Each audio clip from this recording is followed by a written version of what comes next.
Hello welcome और स्वागत है आप सबका मेरी एक नई वीडियो में, जिसमें हम बात करने वाले हैं West Bengal state NGRBA programme management group की, जिससे निकाली एक बहुत ही अच्छी वैकेंसी फॉर द लॉयर्स। और ये वैकेंसी निकली है जूनियर लॉ ऑफिसर के लिए। और इस वैकेंसी का आपको बहुत ही अच्छा इम्पैक्ट पड़ सकता है और काफ़ी अच्छी अपॉर्चुनिटी है ये आप सबके लिए। बट उससे पहले मैं आपको एक बहुत ही इंपॉर्टेंट इन्फॉर्मेशन बताने वाला हूँ। वो इंफॉर्मेशन ये है कि इस चैनल पर हम बात करते हैं जो भी गवर्नमेंट अपॉर्चुनिटीज़ निकलती हैं फॉर द लॉयर्स, हम उसके बारे में इस चैनल पर बातें करते हैं। और हम कर रहे हैं अभी 100 डेज चैलेंज, जिसमें हम 100 डेज तक रेगुलरली वीडियोस और अपॉर्चुनिटीज़ आपके लेकर आते रहेंगे। तो ये आपके लिए बहुत ही अच्छा चांस होने वाला है अगर आप गवर्नमेंट ऑफिस में वर्क करना चाहते हैं। तो अभी इस चैनल को लाइक और सब्सक्राइब अभी कर लीजिए, सो दैट आप कोई भी अपॉर्चुनिटी मिस ना कर दो और कोई भी आप ऐसा अपॉर्चुनिटी मिस ना कर दो जो कि जिसमें आप एलिजिबल होते हैं।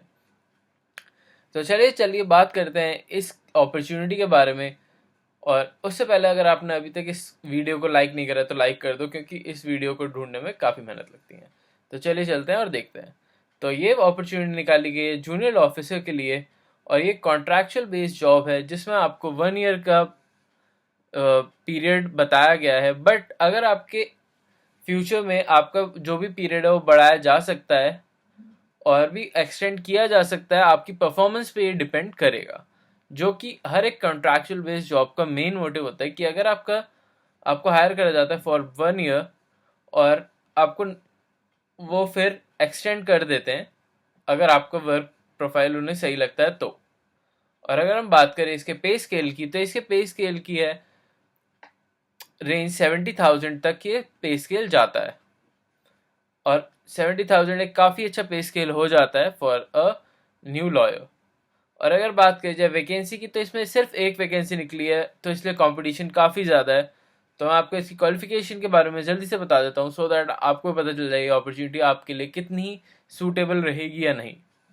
तो चलिए बात करते हैं इसकी क्वालिफिकेशन की। तो इसमें क्वालिफिकेशन में फर्स्ट पॉइंट में साफ साफ लिखा हुआ है कि जो भी पर्सन होगा उसे सिटीजन और नेशनैलिटी होनी चाहिए गवर्नमेंट ऑफ इंडिया से, मतलब इंडियन सिटीजन होना चाहिए, एक रिकग्नाइज यूनिवर्सिटी से पास आउट होना चाहिए, और उसके पास 5 ईयर्स का मैक्सिमम मिनिमम उसके पास वर्किंग प्रोफाइल होना चाहिए, वर्किंग एक्सपीरियंस होना चाहिए as a professional lawyer, practising lawyer to the date of application, और मस्ट बी एन एडवोकेट। ये तो बात ऑब्वियस हो गई कि अगर आप प्रैक्टिसिंग एक लॉयर होना चाहिए 5 ईयर्स तक के पीरियड का।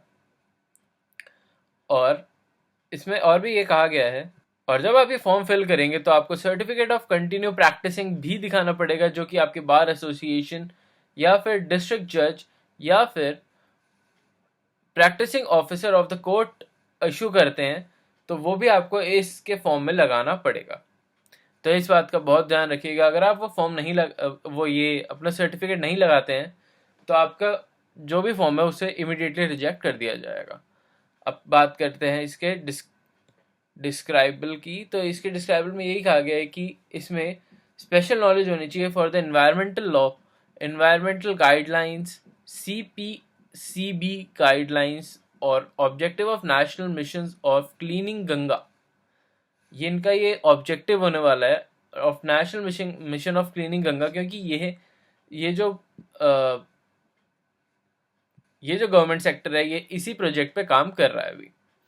और अगर हम एज लिमिट की बात करें, तो आप एज लिमिट में यहाँ पे साफ साफ देख सकते हैं कि एज लिमिट इन्होंने साफ साफ लिखा हुआ है कि नॉट लेस देन 30 ईयर्स और नॉट मोर देन 35।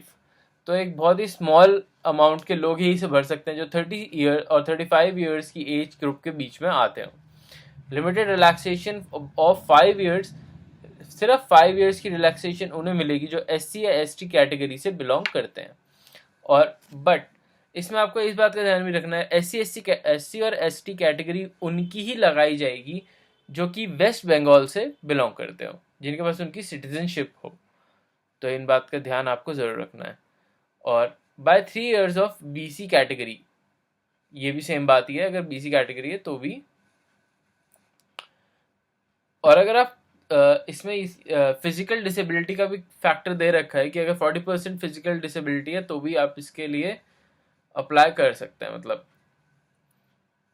फिर आगे ये ड्यूरेशन की बात, ड्यूरेशन ऑफ एंगेजमेंट की बात, कि term period shall be period of 1 year, और अगर वो पीरियड एक्सटेंड भी किया जा सकता है।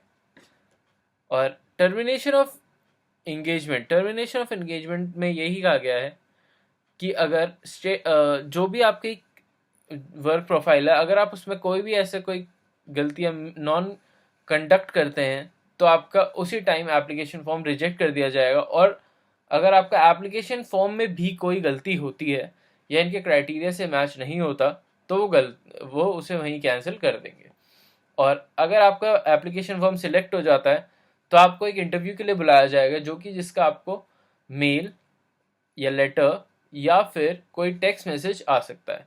तो इन बातों का ज़रूर ध्यान रखिएगा। और ये फॉर्म मैं आपको डिस्क्रिप्शन में प्रोवाइड करा दूंगा, क्योंकि इसके यही नीचे ही लास्ट पेज पे एप्लीकेशन फॉर्म दे रखा है, जिसको आप फिल आउट कर सकते हैं। और इसके साथ आप अपने डॉक्यूमेंट्स लगा सकते हैं, जो कि जिनकी लिस्ट ऊपर लगी हुई है, जिन्हें आप अच्छे से पढ़ के नीचे लगा सकते हैं।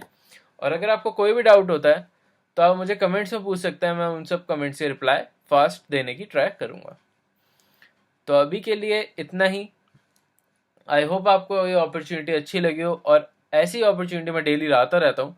तो इस चैनल को अभी सब्सक्राइब कर लो, सो दैट आपसे ये कोई भी अपॉर्चुनिटी मिस आउट ना हो जाए। तो चलिए चलते हैं, और मैं मिलता हूँ आपसे फिर से एक नई अपॉर्चुनिटी और नई वीडियो के साथ। अभी के लिए बाय।